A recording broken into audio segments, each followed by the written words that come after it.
Alors, commençons par une petite histoire.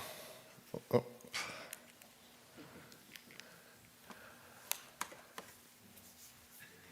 Il était une fois un chrétien. Vous savez, les histoires, là, c'est pas toujours vrai. Vous êtes d'accord avec ça? Il traverse un pont, puis il voit un homme qui est prêt à se jeter en bas du pont, se suicider. Alors, il va vers lui, il dit « Non, non, non, fais pas ça, je peux t'aider. » Alors l'homme lui répond, il dit « Comment tu peux m'aider? » Bien, premièrement, il dit « Moi, je suis chrétien. » Ben, il dit « Moi aussi, je suis chrétien. » Ah ben, là, on va bien s'entendre. Pauvre homme, il lui dit, l'homme qui veut l'aider, il lui dit « Es-tu catholique ou évangélique? » Ah, je dis « Évangélique? Ah ben, moi aussi, je suis un chrétien évangélique. » Reconnaissant tout ça, ben, il dit « Quelle sorte de chrétien évangélique? Es-tu un baptiste évangélique? » Il dit « Oui, je suis un baptiste. » Ah ben là, c'est la joie sur le pont. Gloire à Dieu. Mais il dit, permets-moi de te poser une autre question. Es-tu baptiste de l'association du fellowship? Il dit oui. Ah ben, incroyable. Mais attends, es-tu chrétien, évangélique, baptiste du fellowship, égalitarien ou complémentarien? Ah non, j'ai une autre question pour toi. Est-ce que tu es chrétien, évangélique, baptiste, du fellowship, égalitarien ou complémentarien et tu crois à l'inhérence des Écritures? Comment pourrais-je ne pas croire? C'est la seule vérité, la Bible. C'est l'inhérence. Dernière question. Es-tu chrétien, évangélique, baptiste du fellowship, égalitarien ou complémentarien qui croit à l'inhérence des Écritures? Est-ce que tu utilises la Bible Louis II 1910? Il dit, j'utilise la version du semeur. Alors l'homme le pousse en bas. À mort l'hérétique. Si vous êtes nouveau dans la foi, sûrement vous n'avez pas catché toutes les nuances sur lesquelles je partageais avec vous ce matin. Mais c'est drôle, mais c'est vrai aussi. Ce matin, ce qu'on va regarder ensemble, c'est ce que j'ai enseigné il y a 2 semaines, puis que j'étais tellement émotif, vous vous en souvenez, là, j'étais dans un... Oui, émotif, c'est vrai. Toujours assez émotif, là, mais... Je vais amener la boîte de Kleenex à côté de moi. Mais j'arrivais d'un événement de l'association Le Sommet sur lequel on a parlé de l'unité dans la diversité. Et comme directeur général de l'association, c'est quelque chose qui est vraiment pas facile de garder l'unité dans la diversité avec 79 églises différentes. 150 leaders d'église qui ont tous leurs convictions personnelles, leur façon de voir les choses. Je vous ai déjà partagé qu'avant d'être directeur général, moi, quand j'étais pasteur, je trouvais ça difficile de travailler avec les pasteurs parce que c'est jamais simple. Et imaginez, là, directeur général, c'est encore moins simple là, parce que continuellement, c'est ça mon travail, travailler avec les pasteurs. L'unité dans l'Église, parce que c'est ça qui nous concerne particulièrement, c'est toujours un défi de l'histoire de l'Église depuis 2000 ans. Ce n'est pas sans raison que Jésus, dans Jean 17, a prié à plusieurs reprises pour l'unité des croyants. Parce que c'est un défi continuellement. Et c'est encore plus vrai aujourd'hui, en 2024. Laissez-moi vous expliquer pourquoi. Il y a une cinquantaine d'années, si vous étiez croyant au Québec et que vous alliez dans une église baptiste, fort probable qu'elle aurait ressemblé un peu à celle-ci, mais avec des bancs, pas des chaises. Il y aurait eu une chaire en bois. Il y aurait eu un pasteur en habit avec une cravate. Il y aurait eu des livres Les ailes de la foi. Et vous auriez été dans une autre église baptiste et vous auriez vu la même chose. Si vous étiez un charismatique et que vous alliez dans une église charismatique à l'époque, si vous alliez dans toutes les églises charismatiques, ils sauraient ressembler. Mais aujourd'hui, tu vas dans une église baptiste, tu n'es pas sûr si tu es dans une église baptiste. Et si tu vas dans une église charismatique, des fois, tu n'es pas sûr que tu es dans une église charismatique. Parce qu'aujourd'hui, ça s'est beaucoup mélangé. Est-ce que c'est à cause d'Internet? Fort probable. Mais aussi, on voyage beaucoup plus. Mais je me souviens avoir été à Nouvelle Vie, puis mes amis, il y avait bien plus de baptistes là que n'importe quoi d'autre, là. Donc, c'est un défi. Et on a choisi ce thème-là, justement, pour cette conférence, parce que c'est un défi de garder les églises ensemble. C'est un défi même de garder une église ensemble, parce qu'on va avoir toutes sortes de façons de voir les choses.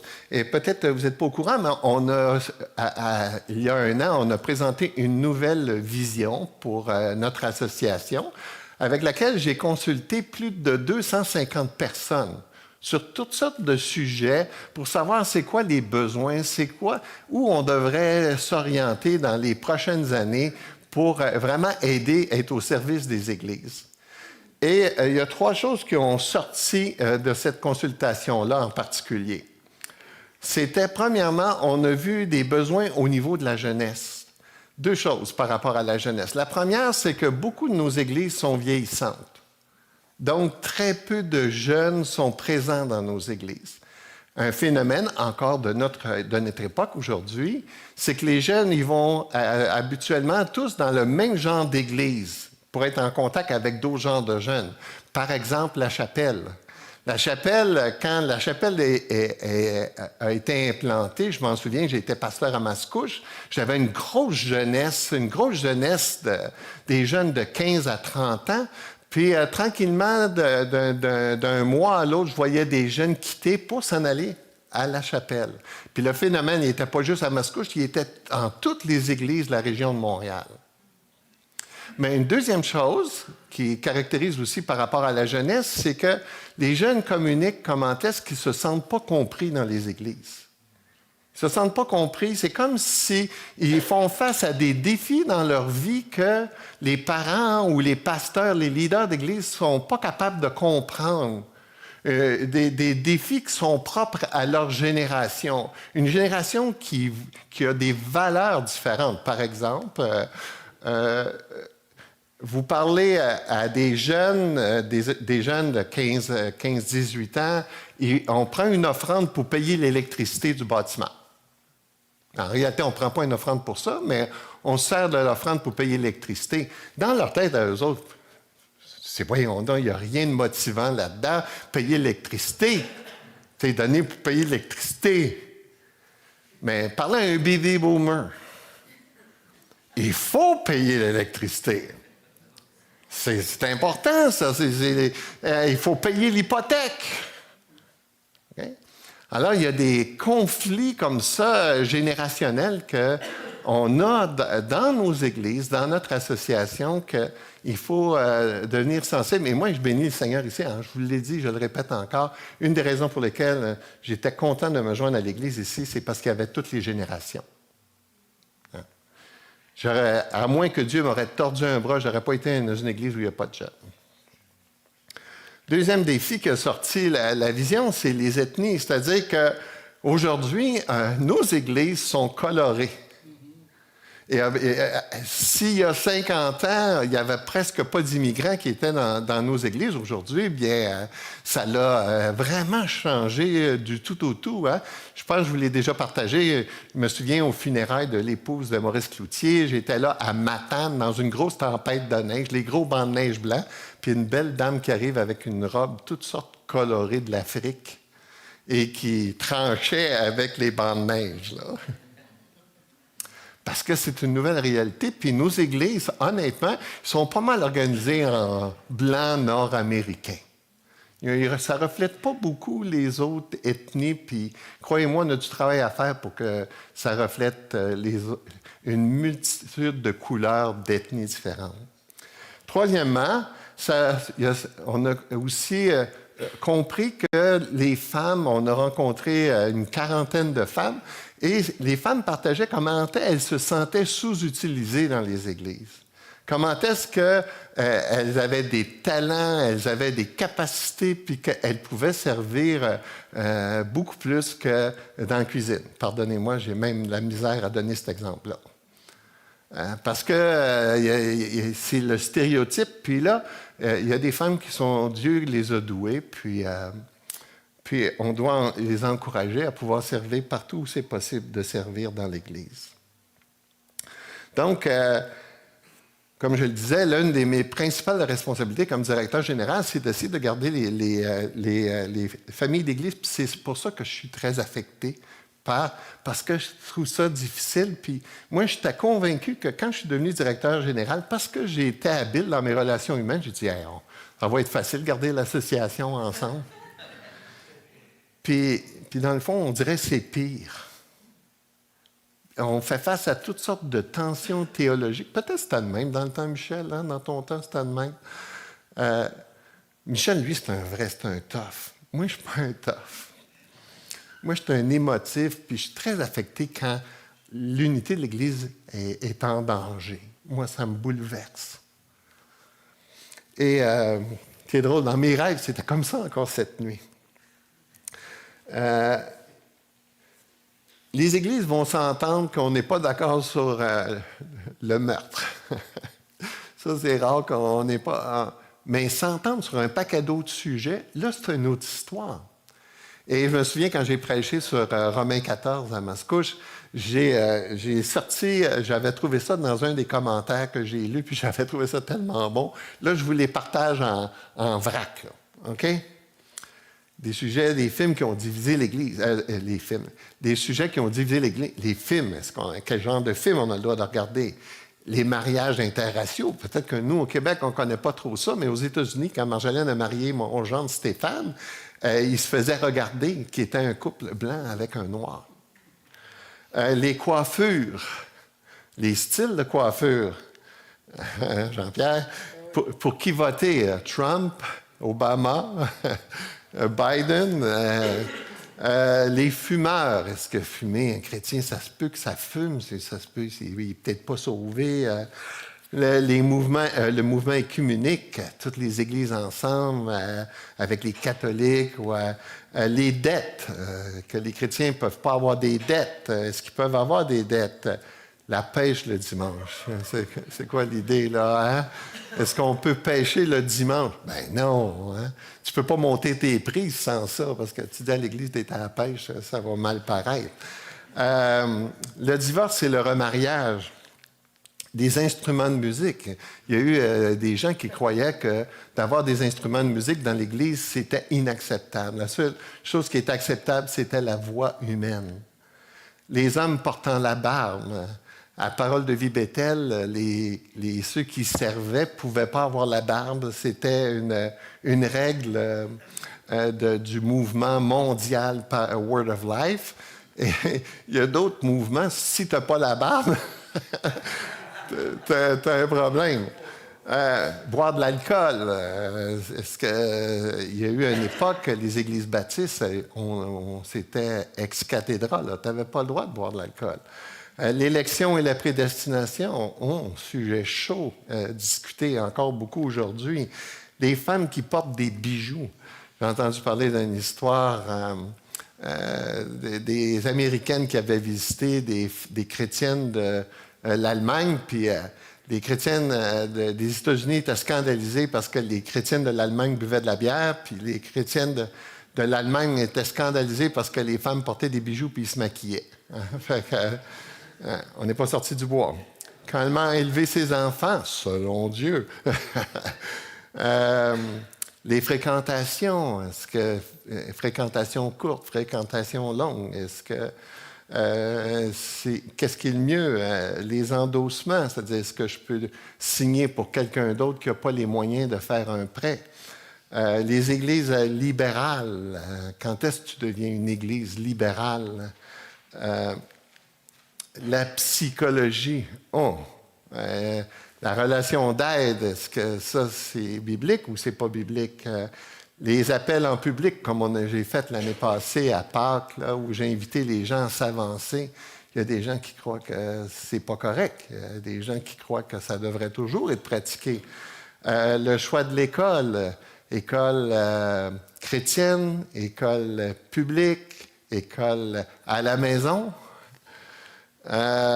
Contrôle des naissances. J'ai eu une grosse discussion à un moment donné avec un homme, puis dans une conférence de pasteurs, puis je le taquinais, mais j'ai réalisé qu'il était sérieux. On n'a pas à faire le contrôle des naissances, c'était Dieu qui décidait le nombre d'enfants que tu devais avoir. Les traductions de la Bible, second, du semeur. Le voile des femmes. Il y a des églises que les femmes doivent se voiler. Si elles ne sont pas voilées, elles font offense à 1 Corinthiens chapitre 11. Le piquetage devant les cliniques d'avortement. L'utilisation des cartes de crédit. Les baignades mixtes, est-ce que les hommes peuvent se baigner à la même place que les femmes? Les jeux de hasard, est-ce que c'est mal? Les femmes portant des pantalons à l'église. On voit moins ça aujourd'hui, mais il y a des... C'est pas acceptable, hein? Au bûcher. Les styles musicaux contemporains, les hymnes. Moi, je me souviens d'avoir été dans une grosse église, puis j'étais avec mon fils Philippe, et on avait été voir le directeur de louange. C'était vraiment majestueux ce qu'il faisait avec une grosse orchestre classique, plusieurs musiciens. Puis un des seuls commentaires qu'il m'a donné, pratiquez pas la musique contemporaine. C'était son commentaire. Pas fort. Excusez, donnez mon opinion. Les cheveux longs pour les hommes, les cheveux courts pour les femmes. J'ai un de mes frères que j'ai déjà emmené à un moment donné dans une activité chrétienne. Il avait à peu près 18 ans, puis il avait les cheveux longs. Puis il y a un chrétien, la seule chose qu'il a réussi à trouver à lui dire, c'est que tu sais, quand tu vas devenir chrétien, tu vas couper tes cheveux. Tu sais, whack comme ça. Moi, je me souviens, j'avais les cheveux longs. Quand je suis venu à l'église, je me faisais une grosse couette, puis j'attendais juste qu'on critique mes cheveux pour sacrer mon camp. J'étais rebelle. Vous comprenez? J'étais dans mes premiers pas de vie chrétienne. Aujourd'hui, comment tu veux que je les coupe, mes cheveux? Ça ne me dérange pas.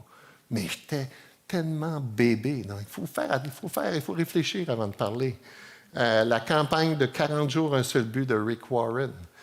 On a fait ça à Mascouche, puis quand on a fait ça, il y a des commentaires des pasteurs. Ils disent « Ah, ce livre-là, c'est pas biblique, puis patati, puis patata. » Les épouses sur le marché du travail. La femme est à la maison.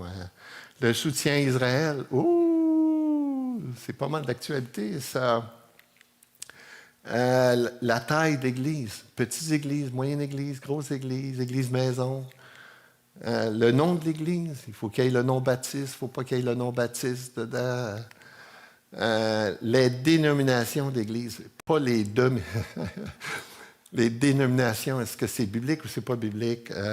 Travailler dans un restaurant où l'on sert de l'alcool. Peut-être qu'aujourd'hui, vous trouveriez ça drôle, mais il y a eu une époque où un chrétien n'avait pas le droit de faire ça. Les écoles chrétiennes versus les écoles publiques, l'école à la maison, l'éducation sexuelle. Est-ce que c'est correct de faire de l'éducation sexuelle avec nos enfants? L'Halloween, ça aussi, c'est un autre sujet qui fait jaser les chrétiens. Les chrétiens en politique. Les célébrations du dimanche soir. La peine de mort, les normes pour les dirigeants d'Église, le repas du Seigneur, du vin, du jus de raisin, le mode de baptême, immersion ou... j'ai juste le mot en anglais, là. Aspersion. Les femmes qui se maquillent, applaudir durant les célébrations. Ouh. Les célébrations traditionnelles versus les contemporaines. La femme de la place dans l'enseignement.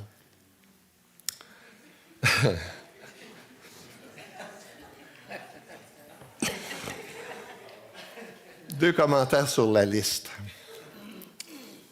Premier commentaire, fort probable, dans toutes les choses que vous venez d'entendre, il y a des choses qui sont ridicules pour vous, mais qui sont très sérieux pour d'autres. Alors, c'est pour ça que des fois, il faut faire attention. Là. Normalement, je faisais des commentaires, là, mais il y a des gens, c'est très sérieux. Là. Tu peux pas...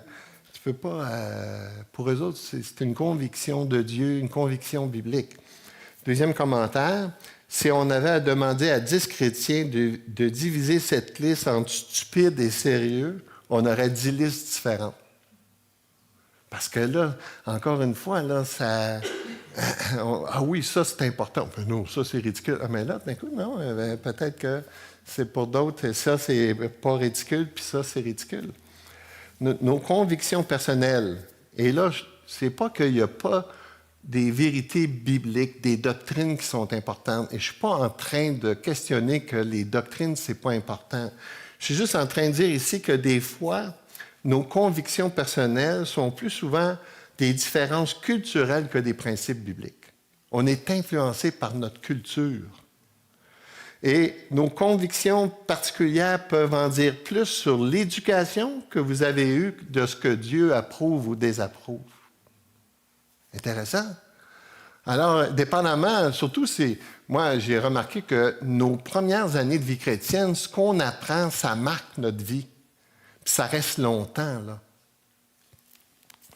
Parfois, nous sommes en désaccord sur certains sujets simplement parce que nos tempéraments sont différents ou parce qu'on a des dons spirituels différents.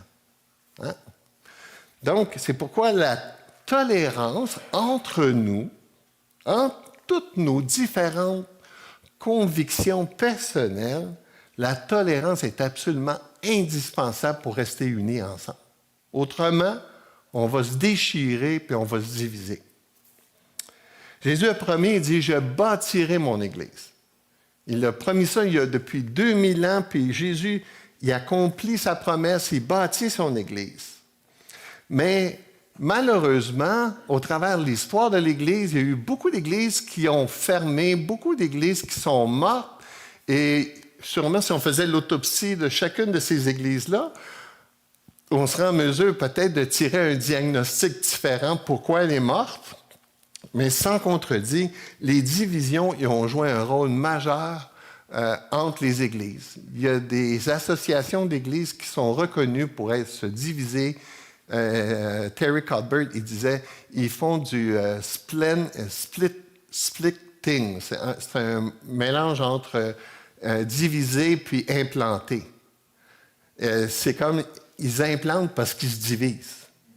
C'est pas parce qu'ils font de l'implantation d'église, c'est parce qu'ils chicanent. Puis là, malheureusement, l'église de Mascouche, quand j'ai appris ça avec le temps, c'est une division de l'église de Laval.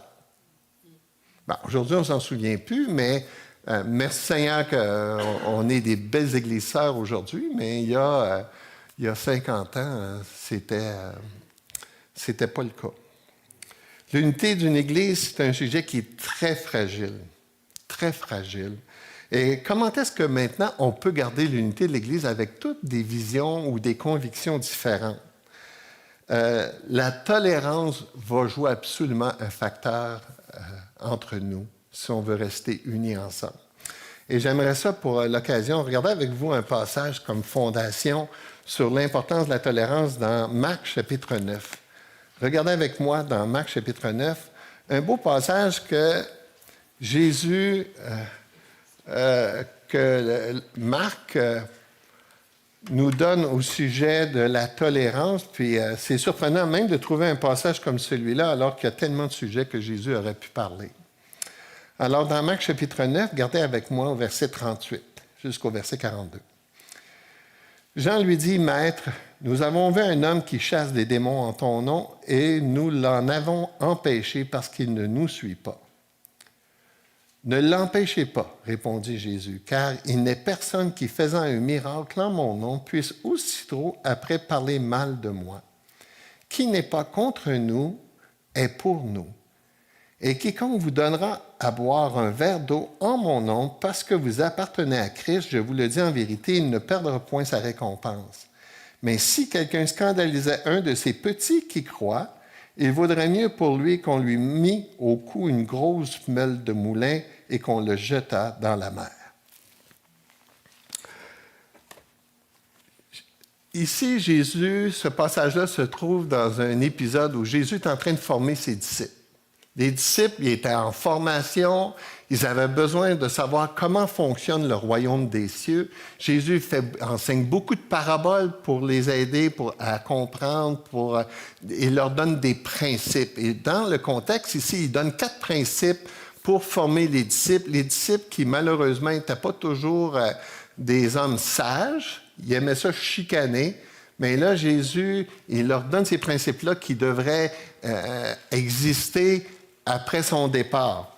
Premier principe qu'il donne dans les passages précédents, il dit que celui qui veut venir suivre le Messie, celui qui veut recevoir la vie éternelle, doit être prêt à prendre le même chemin qu'il a lui-même pris, le renoncement à soi-même. Deuxième principe qu'il enseigne, c'est qu'il nous dit que à travers la délivrance d'un démoniaque, celui qui veut vivre pour Dieu et lui être agréable doit le faire par la foi. Troisième principe que Jésus enseigne, c'est que celui qui veut être le plus grand dans le royaume doit être le plus petit. Et c'est le dernier principe qu'il donne, qui précède le 4e principe qu'on est en train d'étudier, celui que c'est l'importance d'être tolérant à l'égard des autres serviteurs que Dieu utilise. Être tolérant à l'égard des autres serviteurs que Dieu utilise. Et dans l'histoire de l'Église, et moi, j'ai naturellement, dans ma formation, fait beaucoup d'études sur l'histoire de l'Église, tout ça, puis c'est intéressant de remarquer que Dieu, au travers de l'histoire de l'Église, utilise toutes sortes de personnes, dans toutes sortes de dénominations différentes. Des gens qui ont connu des ministères extraordinaires dans un contexte, puis d'autres dans un autre contexte complètement différent, extraordinaire aussi. Dans mon culte personnel présentement, une des choses que je fais une lecture quotidienne dans un livre qui parle d'une biographie, d'une courte biographie de 365 serviteurs de Dieu, servantes de Dieu différentes dans l'histoire de l'Église. C'est édifiant de lire une à chaque matin pour édifier ma vie. Donc, il est intéressant de voir que le 4e principe que Jésus va enseigner ici sur la tolérance, c'est un passage, comme je l'ai dit tantôt, que Dieu a placé dans le Nouveau Testament, que Dieu a placé dans l'Évangile, que l'Église avait besoin d'entendre. L'Église avait besoin d'entendre ça parce que l'Église était pour inévitablement devenir intolérante les uns à l'égard des autres. Le défi de la tolérance. L'histoire se situe dans la maison de Pierre à Capernaum. Et là, Jésus est en train d'enseigner, comme je le disais dans le 3e principe, que la vraie grandeur, c'est d'être un petit, d'être le dernier. Et là, l'apôtre Jean, il s'approche, puis là, il lui dit, « Maître, verset 38, « Nous avons vu un homme qui chasse des démons en ton nom, et nous l'avons empêché parce qu'il ne nous suit pas. » Première chose qu'on peut dire, c'est fort probable que c'est pas fort probable, c'est un croyant. La personne, on n'y est pas nommé, on ne sait pas c'est qui, on sait juste que c'est un croyant, pour différentes raisons. Première, on pense que ça peut être un des 70 que Jésus a envoyés. Il les a envoyés 2 par 2 avec le pouvoir de chasser les démons, de faire des guérisons. On pense que peut-être, fort probable, il fait partie de ces 70-là. Autre raison pour laquelle on croit que c'est un croyant, c'est que Jésus n'aurait pas approuvé le ministère de cet homme-là si ça n'avait pas été un croyant. Troisièmement, on sait que c'est un croyant parce que les croyants c'est seulement les croyants qui peuvent chasser les démons. Par exemple, Nicodème avait compris ça dans le problème des disciples, c'était l'intolérance. Je ne l'ai pas mis ici dans Jean 3,2, rencontre de Jésus avec Nicodème, Nicodème me dit, « Nous savons que tu es docteur venu de Dieu, car personne ne peut faire un miracle que tu fais si Dieu n'est avec lui. » Donc, cet homme-là, il faisait des miracles, il chassait les démons. Puis, donc, Dieu était avec lui. Dieu lui a donné la puissance et l'autorité pour faire cela.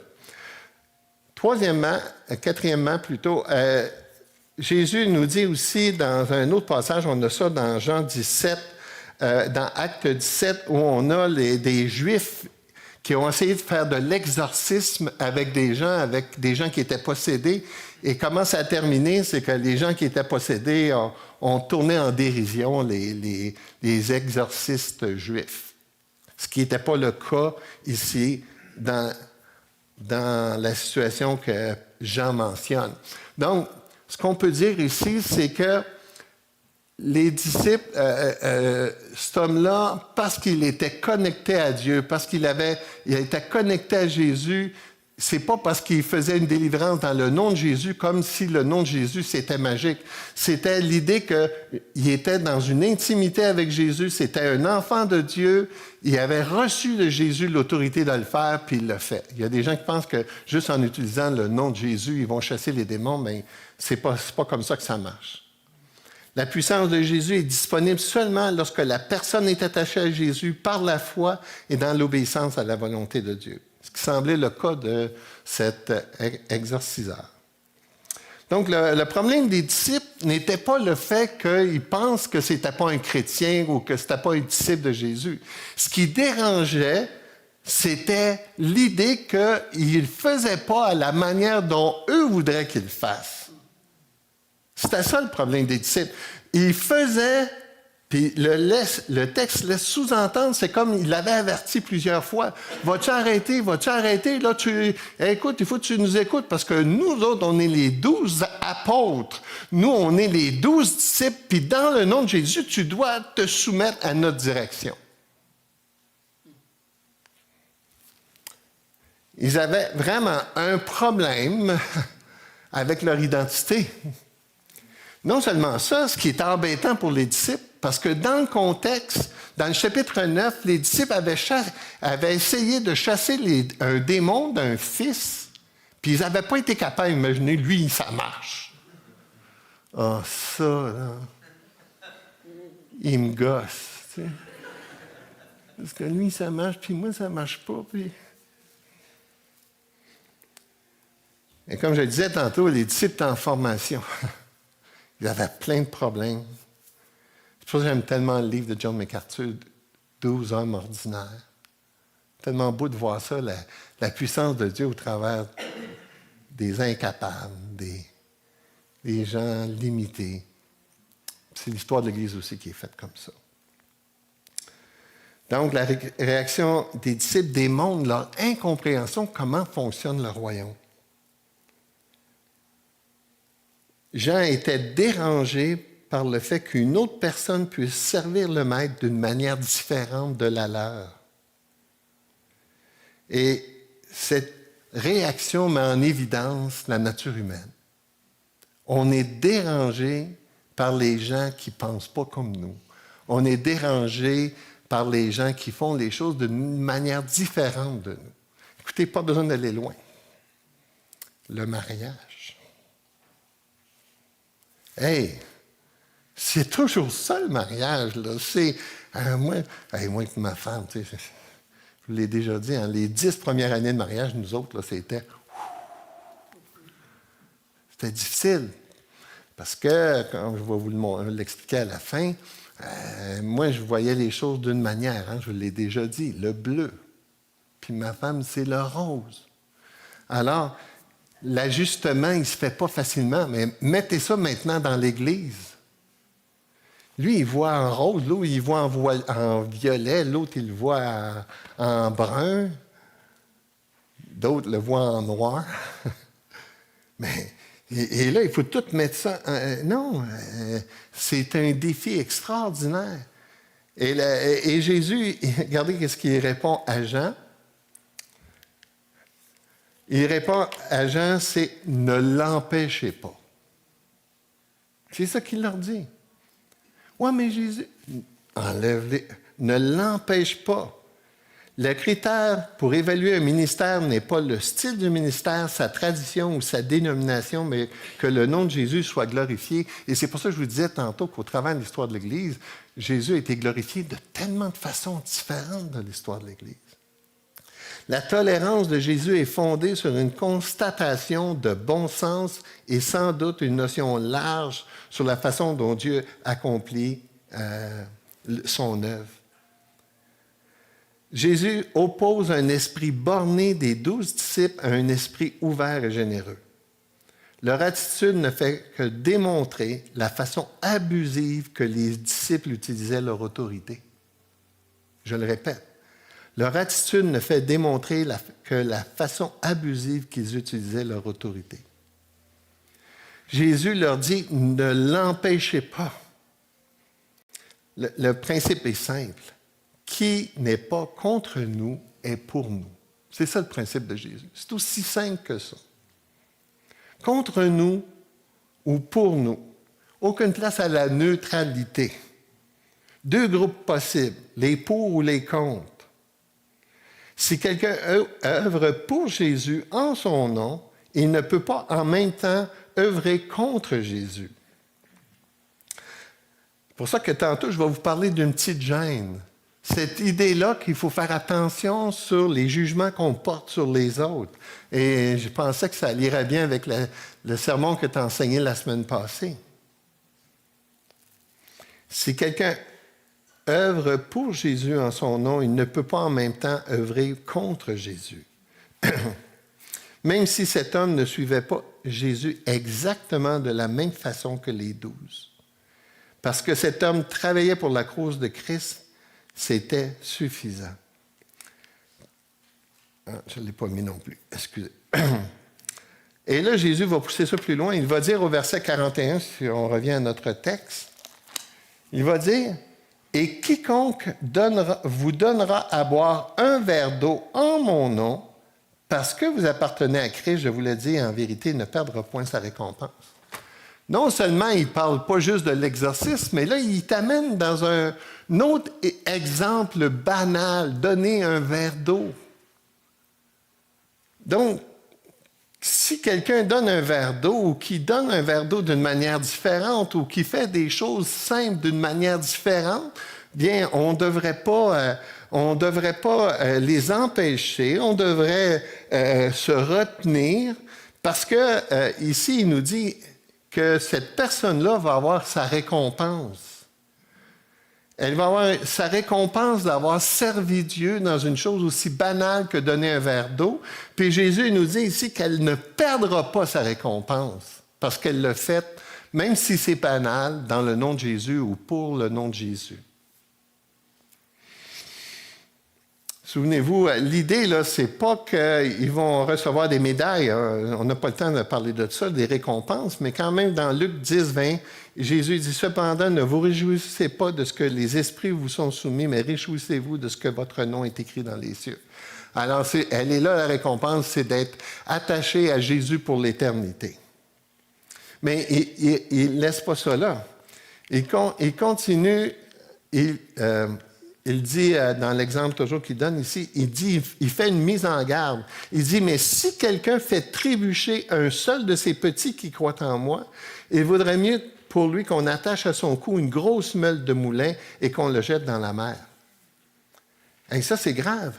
Il nous dit ici qu'on doit faire attention des jugements qu'on porte à l'égard de ceux qui servent d'une manière différente, ou même si c'est petit comme donner un verre d'eau, parce qu'il dit, si on nuit à ces personnes-là, on serait plus utile mort que vivant.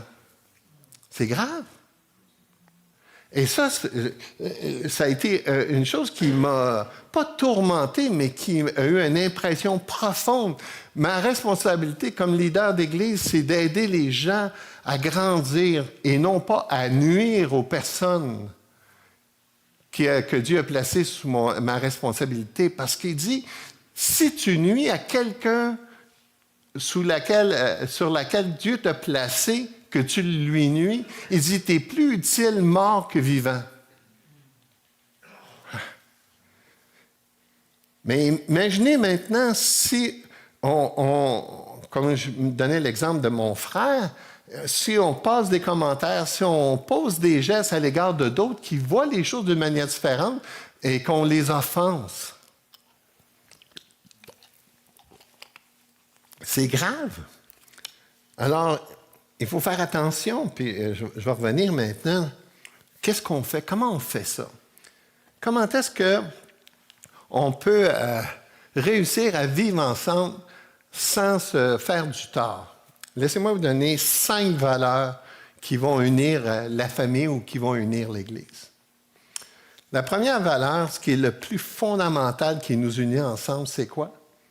La nouvelle naissance. Né de nouveau. Je ne sais pas si j'ai mis le verset, là. Non. Dans 1 Corinthiens 12, versets 3 à 7, c'est écrit « Personne ne peut dire Jésus est le Seigneur si ce n'est par le Saint-Esprit.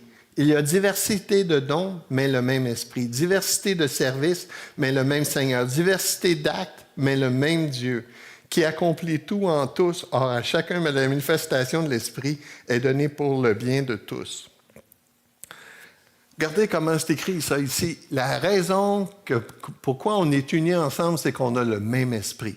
Pas parce qu'on pense tout pareil. Pas parce qu'on a les mêmes convictions sur tout. On a le même esprit qui nous habite. Si tu as compris l'Évangile, si tu as reconnu Jésus-Christ comme ton Seigneur et ton Sauveur, que tu t'es repenti de tes péchés, que tes péchés ont été pardonnés, c'est ça qui nous unit les uns aux autres et pas d'autre chose. Et là, on va passer l'éternité ensemble. Puis quand on va monter au ciel, Dieu va corriger notre théologie.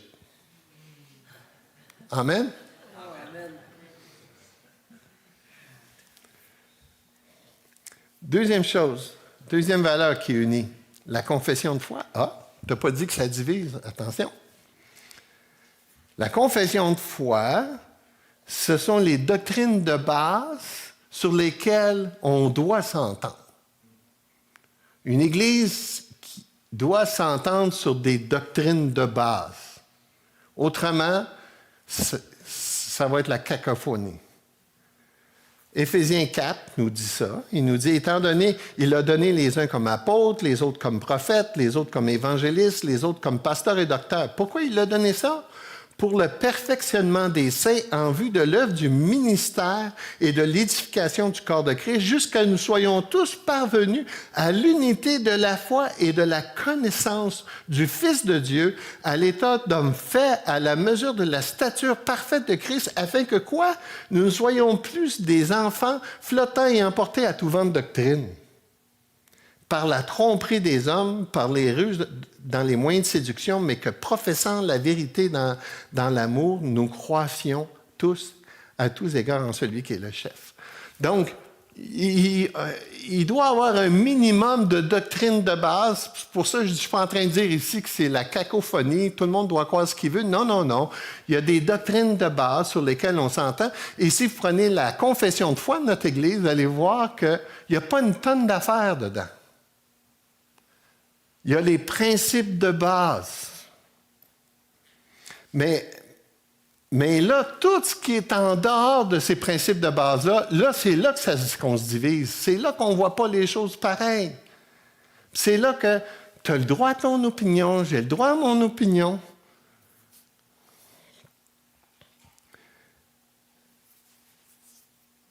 Les doctrines secondaires, c'est pour ça, je n'ai pas le temps de tout enseigner ça, là, mais c'est comme si on dirait qu'il y a des doctrines de premier niveau, des doctrines de deuxième niveau, des doctrines de troisième niveau.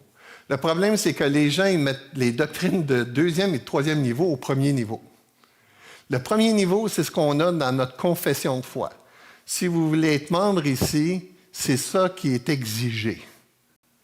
Mais en dehors de ça, on se respecte mutuellement. Troisième valeur, l'humilité. S'il y a un sujet sur lequel je devais mourir, puis je voudrais laisser un message aux pasteurs de notre association, à tous les pasteurs d'ailleurs, rechercher l'humilité. Il n'y a pas assez d'humilité. On est on est tellement convaincu qu'on en sait plus que les autres, qu'on est mieux que les autres. Écoutez, regardez l'histoire de l'Église, là. L'histoire de l'Église là, a été remplie de discussions, de débats, d'hommes savants, intelligents, brillants, incapables de s'entendre. Des chicanes qui existent encore depuis 2000 ans. L'humilité, c'est quoi? C'est reconnaître qui je suis puis qui Dieu est. Et dans ma compréhension de qui je suis un pécheur imparfait qui peut se tromper dans ses motivations, qui peut se tromper dans sa compréhension des Écritures. Parce que c'est ça l'histoire de l'Église. Moi, je ne voudrais pas m'ostiner avec Jonathan Edwards. Il va me manger mes rênes. C'est un brillant, un savant, c'est le théologien le plus grand. J'ai juste lu sa biographie puis j'avais de la misère à comprendre. Alors, je ne vais pas commencer à m'ostiner. Lui, dans ses positions eschatologiques, c'est un post-trib. Ça n'existe presque plus aujourd'hui. Hein? Quand j'ai lu ça, c'est un post-trib. Il est dans le champ. Mais je n'irai pas y dire ça. C'est ça, c'est que... Moi, c'est pour ça que j'encourage les gens, puis vous allez m'entendre des fois dire ça ici, là. Peux-tu garder une petite gêne? Une petite gêne. Je crois ça, là. Oui, mais garde une petite gêne. Parce que, comme je l'ai dit tantôt, au ciel, Dieu va corriger notre théologie. Et l'idée, c'est pas de ne pas avoir des convictions. J'en ai plein de convictions dans ma vie, mais je vais faire attention pour ne pas utiliser ces convictions-là au détriment de ma relation avec quelqu'un. Ma relation avec cette personne-là, avec mon frère, là, est trop importante. Si on ne s'entend pas sur la doctrine de base, je comprends. On le pousse en bas du bon. Non, c'est pas ça que je veux dire. Mais, vous comprenez.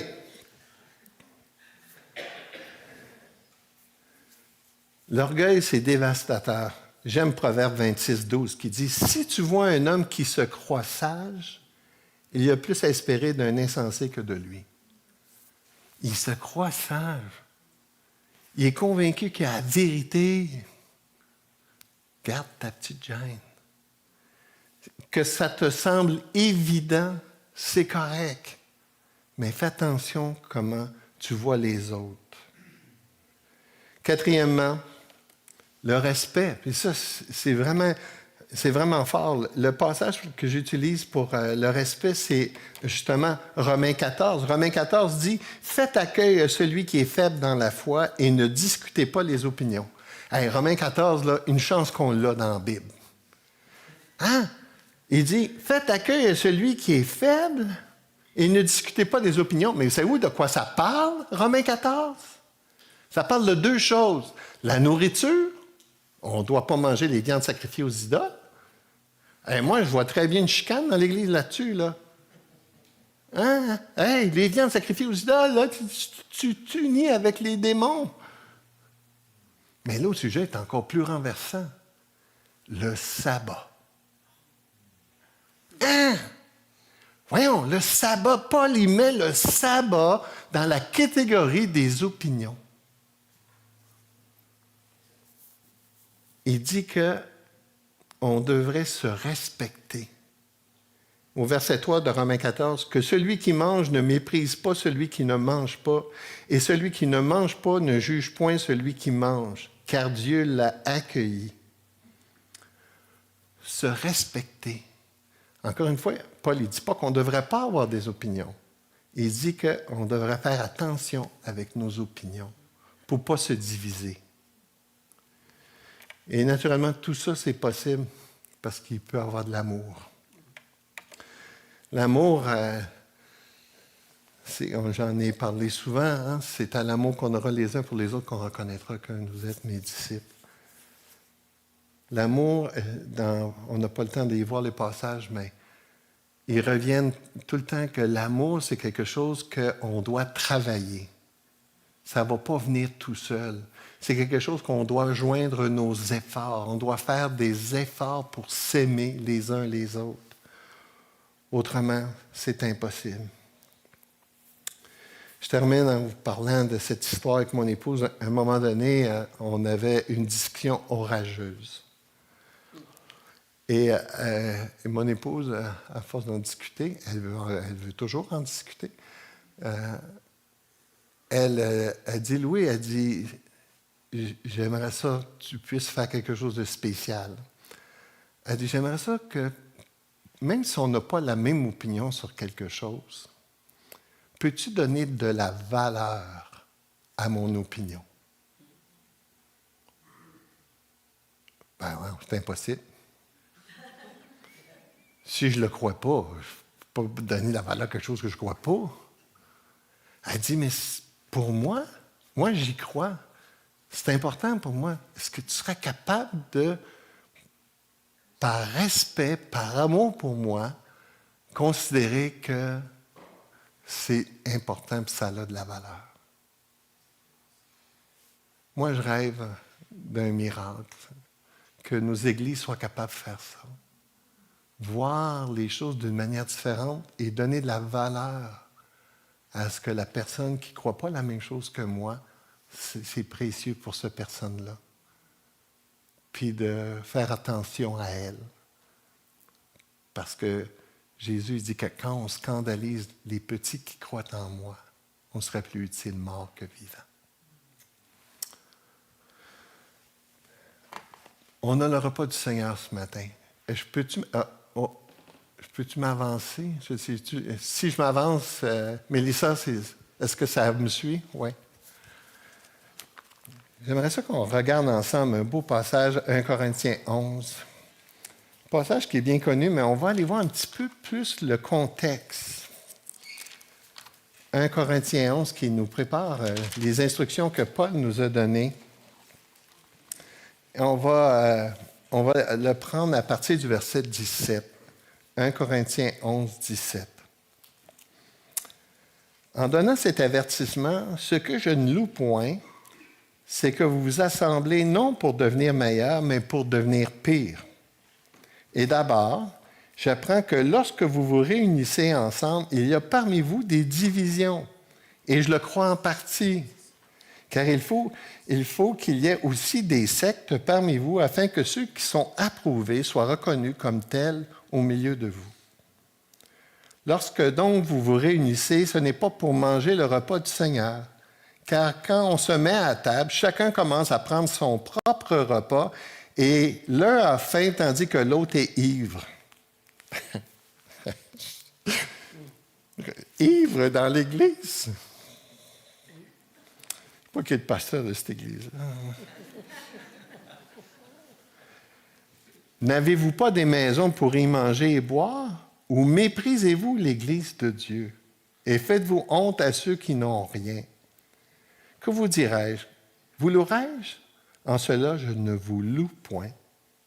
Car j'ai reçu du Seigneur ce que je vous ai annoncé, c'est que le Seigneur Jésus, dans la nuit où il fut livré, prit du pain, et après avoir rendu grâce, le rompit et dit, « Ceci est mon corps qui est rompu pour vous. Faites ceci en mémoire de moi. » De même, après avoir soupé, il prit la coupe et dit, « Cette coupe est la nouvelle alliance en mon sang. Faites ceci en mémoire de moi toutes les fois que vous en boirez. Car toutes les fois que vous mangez ce pain et que vous buvez cette coupe, vous annoncez la mort du Seigneur jusqu'à ce qu'il vienne. C'est pourquoi celui qui mangera le pain et boira la coupe du Seigneur indignement sera coupable envers le corps et le sang du Seigneur. » C'est intéressant de voir que dans le contexte des instructions sur le repas du Seigneur, il y avait des problèmes de division. Il y avait de la chicane. Et là, ce que Jésus reproche, ce que Paul reproche ici, c'est qu'ils étaient centrés sur eux. Ils ne prenaient pas en considération les autres. Ils avaient faim, ils mangeaient, ils buvaient, il y avait du mépris pour les autres. Et encore une fois, le texte dit ici, ça se peut qu'il va y avoir des divisions, puis que les divisions vont mettre en évidence les cœurs de chacun. Mais quand on se réunit, l'Église, et particulièrement lorsqu'on prend le repas du Seigneur ensemble, c'est pour se questionner sur sa vie, se questionner pour nos relations les uns avec les autres. Dites-moi franchement, qu'est-ce que ça a bousculé, ce qu'on vient de voir ensemble ce matin? Moi, je n'entends pas ce qui se passe dans votre tête.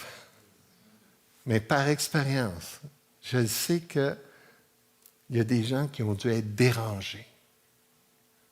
Quand j'ai enseigné ce sermon-là, il y a un pasteur qui est sorti, fâché contre moi pendant que j'enseignais le sermon. Il n'a pas été capable d'écouter ce que je partageais. Je n'étais pas en train d'être méprisant sur ce qu'il croyait. Je suis en train de dire ici que moi, je peux croire quelque chose de différent de toi, puis tous les deux, on a de la valeur. Alors qu'on va prendre le repas du Seigneur ce matin, qu'on va être tout seul avec Jésus, demandez à Jésus, Jésus, qu'est-ce qu'il y avait pour moi ce matin dans cette nourriture spirituelle? Est-ce qu'il y a quelque chose que j'aurais besoin de corriger dans ma vie? Est-ce qu'il y a des comportements ou des attitudes que j'ai dans ma façon d'agir avec mes frères et mes sœurs que j'aurais besoin de corriger pour l'unité de l'Église? Pour le témoignage de l'Église, parce que Jésus dit que c'est à l'amour qu'on aura les uns pour les autres qu'on reconnaîtra que vous êtes mes disciples. Quand on va manifester cet amour-là, un amour sincère, être capable de s'aimer, même si on ne croit pas toutes les mêmes choses, puis que vous allez m'aimer sincèrement. Ah, wow, c'est puissant. Les gens sont témoins parce que juste dans l'Église, qu'on peut voir des gens qui ont des convictions différentes puis qui restent unis par amour.